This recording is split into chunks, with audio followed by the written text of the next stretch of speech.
Okay, so today we're looking at an issue that we have with this. It's a 1956 Chevrolet half-ton pickup with a 235 six-cylinder engine in it. And basically what's been happening is I was having trouble with timing, right? If I advanced the timing so that it ran good while in cruise, I noticed I was getting into detonation and stuff on hills. So then I retarded it back to get out of detonation, and it would run terribly at cruise or with a lot less power. So it also developed a bit of a bog. So what I had done is I had gone out here and disconnected a line from the carburetor, the line down to the vacuum advance, because I suspected maybe the vacuum advance was bad. So let's go see if we can take a look and see if we can find anything with that. Okay, coming on over. Okay, so 235 six-cylinder. The vacuum advance unit is down there, and the vacuum line here, it's ported vacuum from the factory, and it runs over here. We'll not pay attention to that. We're just setting that there. That was actually tight. I pulled it off a moment ago. I'm just setting it on there for the video. So we have our vacuum advance line that runs down there. So what I want to do is see if I got my, what is it? Probably got everything but the wrench that I need. Yep, it's a 7/16 inch wrench, so I will go get a 7/16 inch wrench. A few moments later, there, we got ourselves a 7/16. Seems like I always bring out everything except the tool that I need, so just disconnecting this line. And what I want to do is I want to kind of demonstrate how I check this. Fairly straightforward. See if I can do this. And hang on. Okay, so here we go. Right here we have our line, right here's our line. And if I suck on this and it's like stuck, like there's something in the line, then that usually means the vacuum advance is okay. We'll see the distributor move a little bit. If I can suck freely through this, then it's probably blown, right? So now I could get a vacuum pump and suck on it or whatever, but you know what, I'm just gonna do it the old-fashioned way. So yeah, that's free flowing through that line. So that tells me that we have a blown vacuum advance. So let's get after it. Okay, so what we want to do is we want to rotate the engine to the #1 distributor position. You can just turn on the old fan belt. I use a finger for a little bit of tension so that the belt doesn't slide. And we follow our #1 spark plug wire, which is here. And snappity.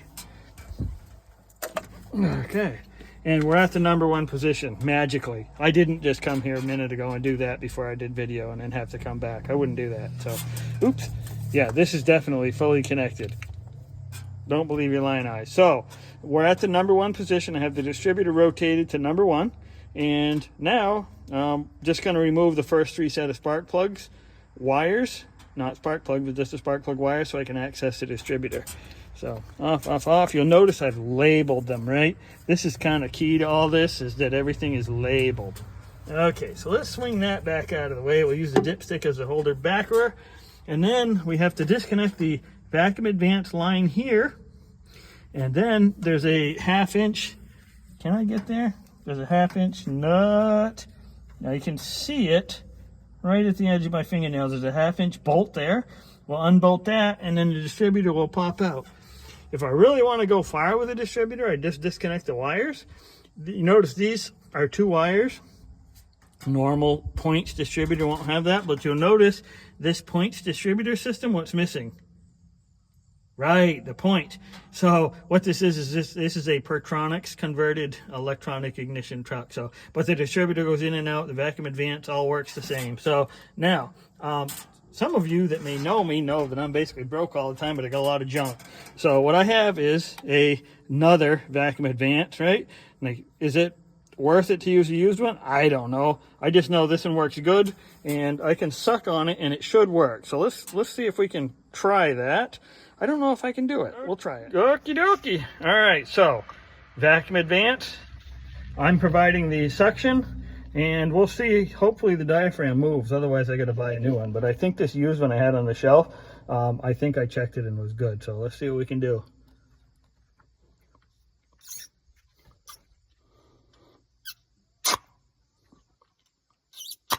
See, he sucks right up. So this Vacuum Advance is working. And one other key note about this, if you take a look, do we have sun? I need sun.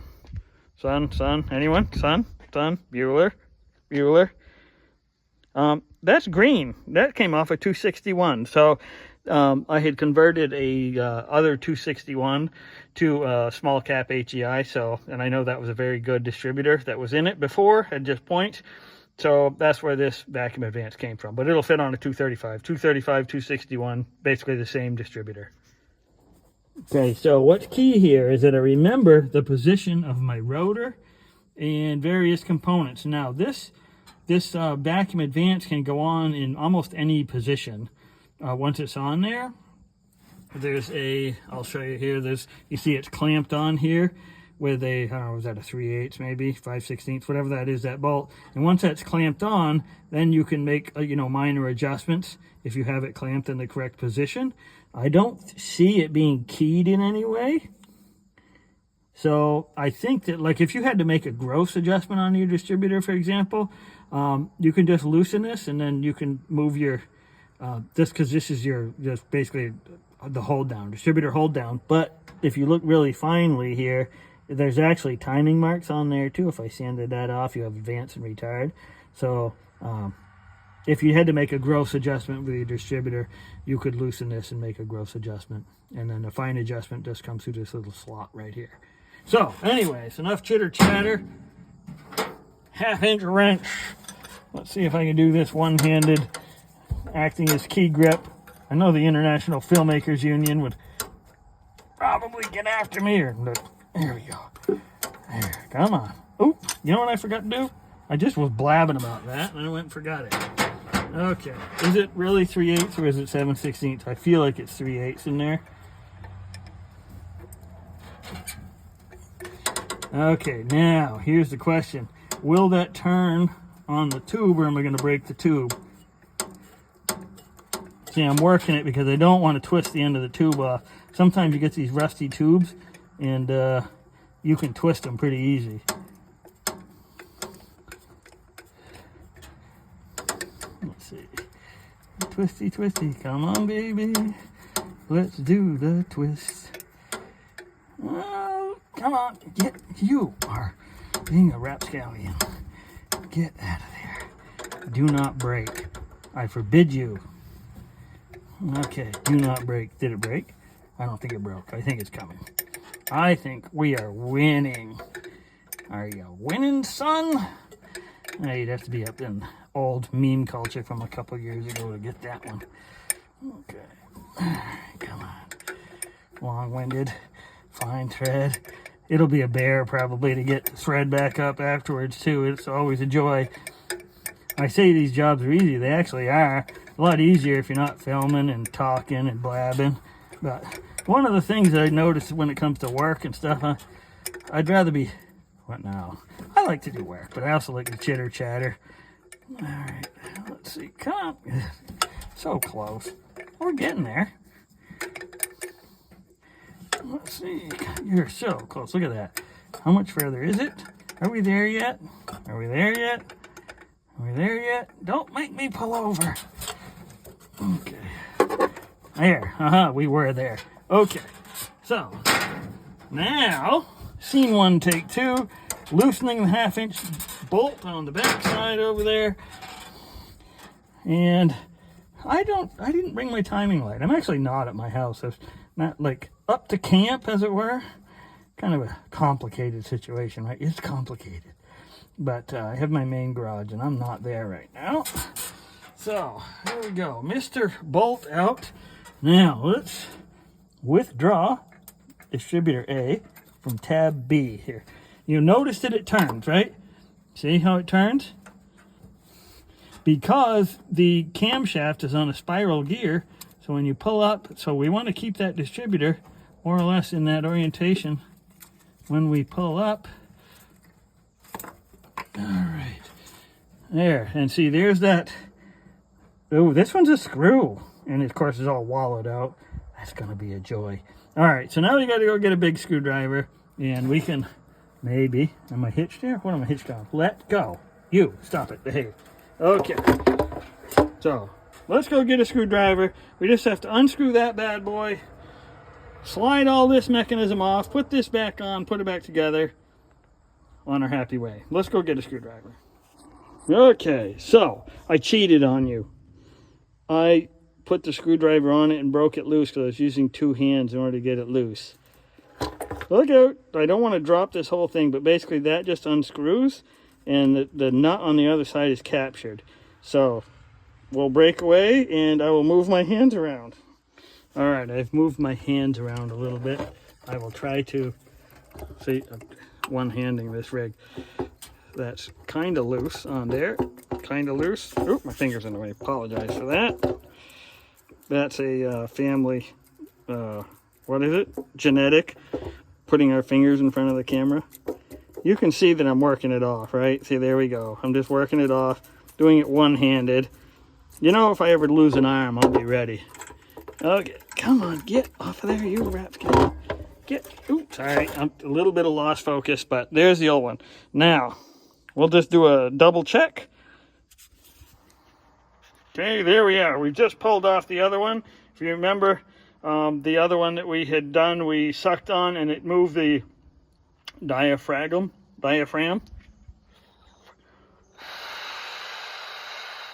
Totally blown. So, problem.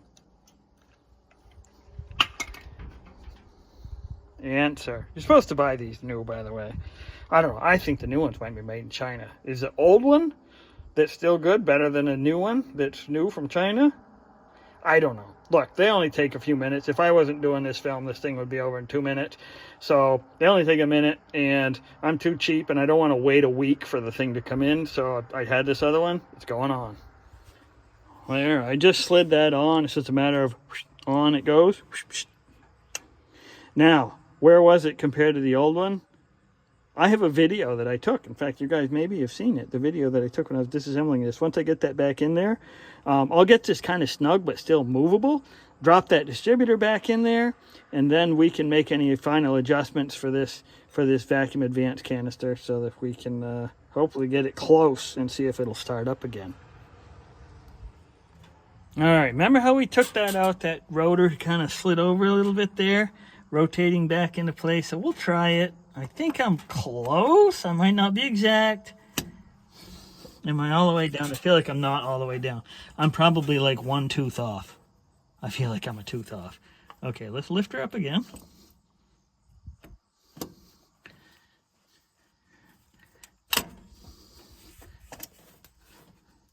I still think I'm a tooth off. See, we're coming close, but I think that we're not engaging.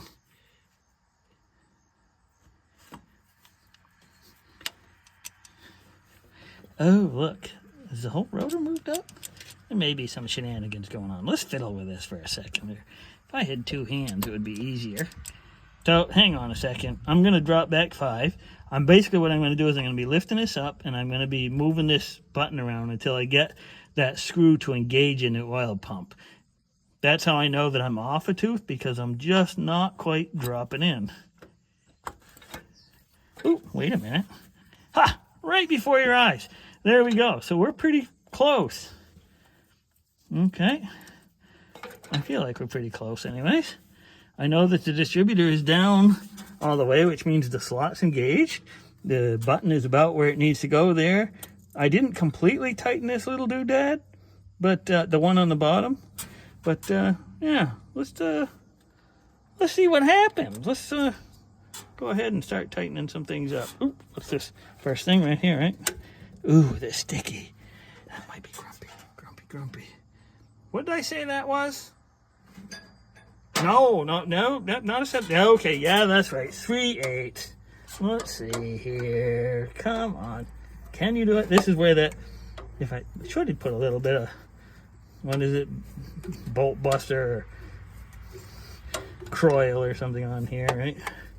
We'll see if this just screws in there the way that it's supposed to.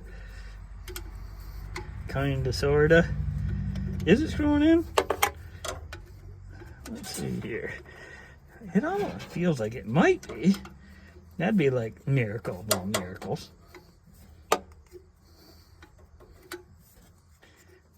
I feel like it's screwing in there. the threads, the amount of thread sticking out are getting less. I think I just missed on that one. There we go. It's also getting easier. See, I'm getting into some fresh meat there on that. There we go. Okay, yep. There we go. It seems like most of this video is of me tightening up the fitting on the Vacuum Advance. I need to edit this out. Should I edit this out? I need a editor. Where's my daughter? She's been like going to college for like filmy stuff or arts.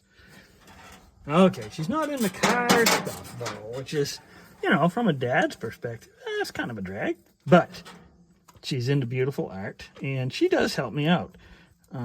You know, if I need a hand, somebody to hold something, she's always there with me. So, I actually have 2 daughters.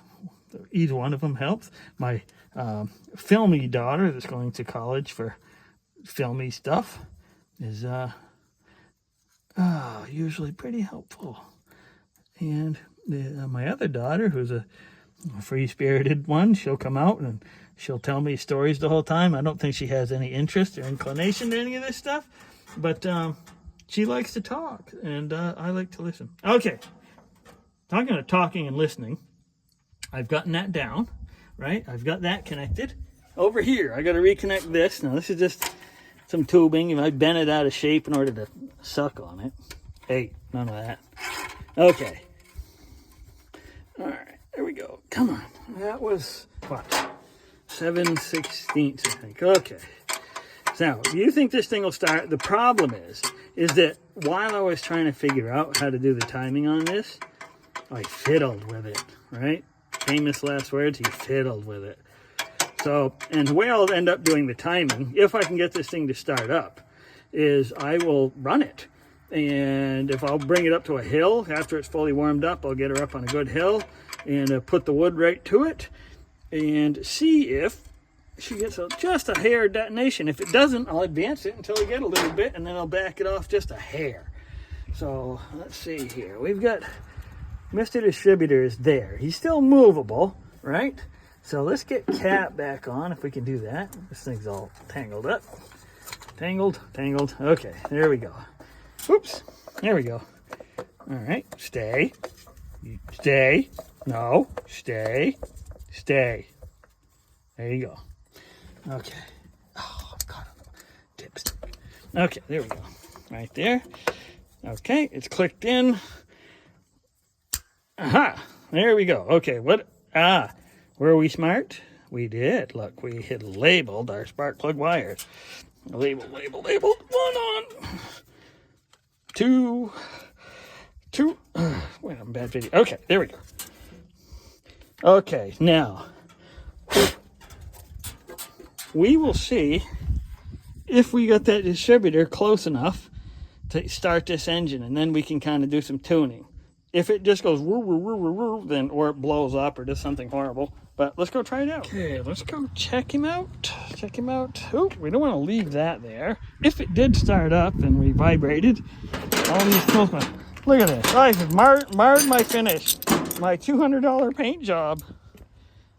Okay. Like some people call that patina. Patina is my excuse for not doing good body work, and I don't care. Okay, here we go. Let's see. Ignition. Click on. Did our gauges move? Oh, there we go. See, our gauges move. That's a little bit wonky sometimes. E-brake. Let's pull. Or handbrake, whatever you want to call it. Clutch in. Neutral. Gotta wiggle. Okay, now, I have had to been choking this up so badly because of my massive vacuum leak. I'll put a little bit in because it's stone cold. Okay, that's the starter down there. We got a little bit of gas pedal, foot partly on the throttle, being gas pedal, and let's see what happens.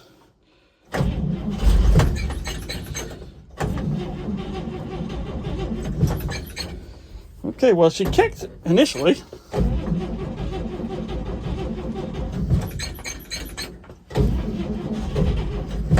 It almost wants to go.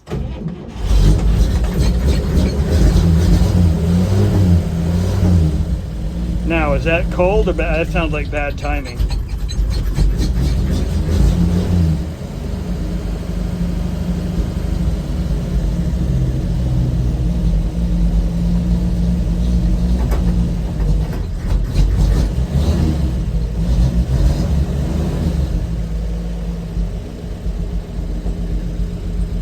doesn't quite want to idle. I'm guessing that we need some timing one way or the other, but I need it to run long enough for me to get out there.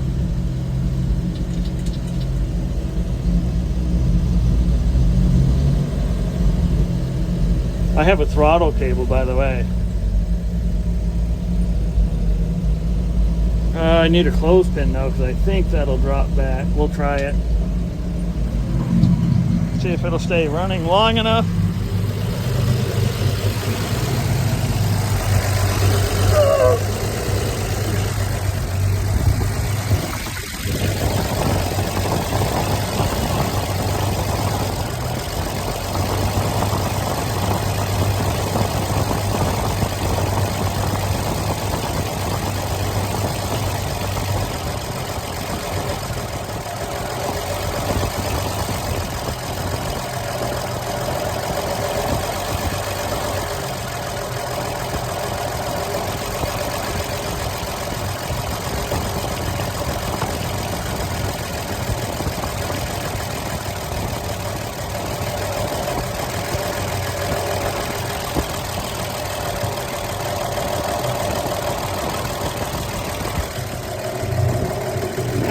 Still ain't perfect, but we're close. Alright, so we had vacuum leak on here, which we don't currently have. Let's see if we can just do a quick idle mixture adjustment again. Listening. Okay. Backing off. Okay.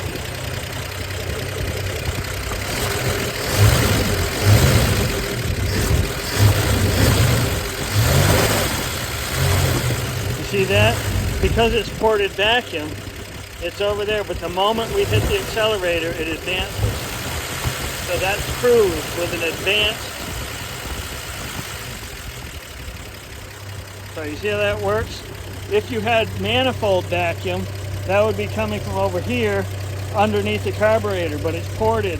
So when you're at idle, you don't have any vacuum advance. But the moment that you open up the throttle plate, it advances right up nicely.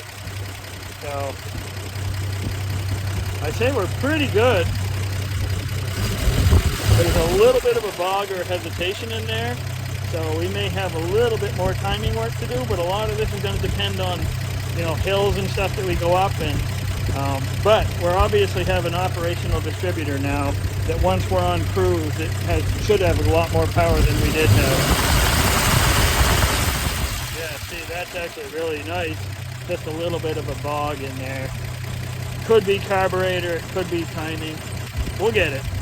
Alright, so now it's test drive time. Now, you'll notice a significant problem that we have with our arrangement, if you guys want to see this. I have no co-pilot. This is one hand. This is another hand. This is the third hand here. And then we got feet pedals. Could be an issue. Let's do one thing at a time here. I'm probably, well, you see it's also a very trafficy road over there. So chances are is I'm just gonna have to, you're gonna have to take my word for it. Okay, so one of the things we want to do is we want to accelerate and listen for detonation.